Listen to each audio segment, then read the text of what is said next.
नमस्कार दोस्तों, आज आपके सामने एक बात रख रहा हूं मैं। हिमाचल देखा है, कर्नाटका देखा है और तेल लगवाना मतलब तेलंगाना, तीनों देखे हैं आपने। गुड। यहां तीनों में हमारी ही सरकार चल रही है और तीनों की स्थिति ऐसी होती जा रही है, दयनीय, बद से बदतर और बदतर से फत्तर, मतलब जो भी है। अब आप कहेंगे कि राहुल वहां पे आपकी सरकार है तो जवाब तो हमें मांगना चाहिए, आप हमसे क्या जवाब मांगना चाह रहे हो, हमसे क्या कहना चाहते हो? देखिए, सीधी सी गणित समझिए आप।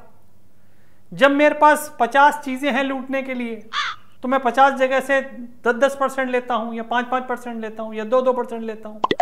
अब जब जगह ही 2-3 है, समझ रहे हैं आप, तो उन तीनों चारों जगहों पे ही तो प्रेशर आएगा। वो आ रहा है और सवाल मुझसे किया जा रहा है, भैया मजा आया? मैंने कहा नहीं आया। मुझे आप राजा बना दो, फिर देखो कहीं से कोई कंप्लेंट नहीं आएगी। भाई अगर बैंक के अंदर 10 रुपए की चोरी होती है एक बैंक में और उसको आप डिवाइड कर देते हो 3 बैंकों में, 30 रुपए गए।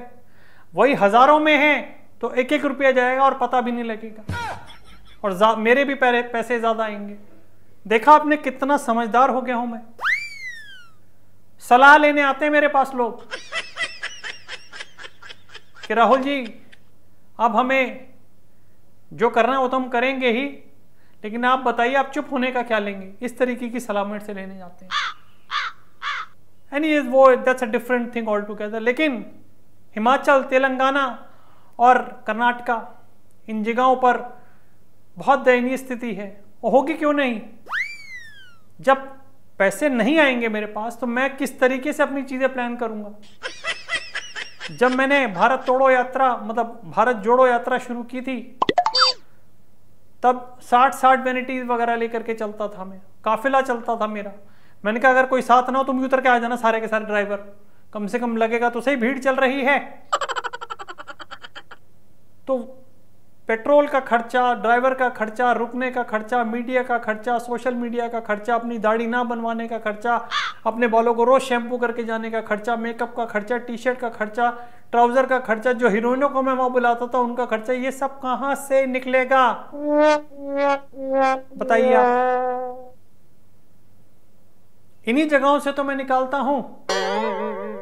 तिलों में से ही तो तेल निकलता है। लेकिन वही है, आप करें तो अंबर सरिया, हम करें तो अंदर सरिया। समझ में नहीं आता है कि करें तो क्या करें। इस तरीके की बातें मेरे से नहीं करी जानी चाहिए। आपको पूरा हिंदुस्तान दे दिया है बीजेपी वालों राज करने को। अब जो 2-3 जगह मेरी बची है भैया, उसके अंदर क्यों पंगे करते हो? मुझे आपकी दुकान से कोई मतलब नहीं है, लेकिन मेरे शोरूम पे भी तो कुछ आना चाहिए। यूं ही जाता हूं और गल्ला खाली होता और यूं ही वापस आ जाता हूं। क्यों? मैं भी इटालियन हूं, नहीं इंडियन हूं। हाँ हूं, कोई माने या ना माने, या भले मैं ही ना मानूं, पर यह पैसे की मोह माया है, ये कहीं जाती नहीं है। इसलिए मेरा उनको यह करारा जवाब है बीजेपी वालों को। मोदी जी ध्यान से सुनिएगा, या तो जो मैं कर रहा हूं करने दो भैया, या ये भी ले लो। मैं फिर इटली ही चला जाऊंगा। जो खाना पकाना, लगाना, कमाना जो भी है वहीं से करूंगा। ठीक है? हैप्पी? और बताइए। Bye bye, God bless you.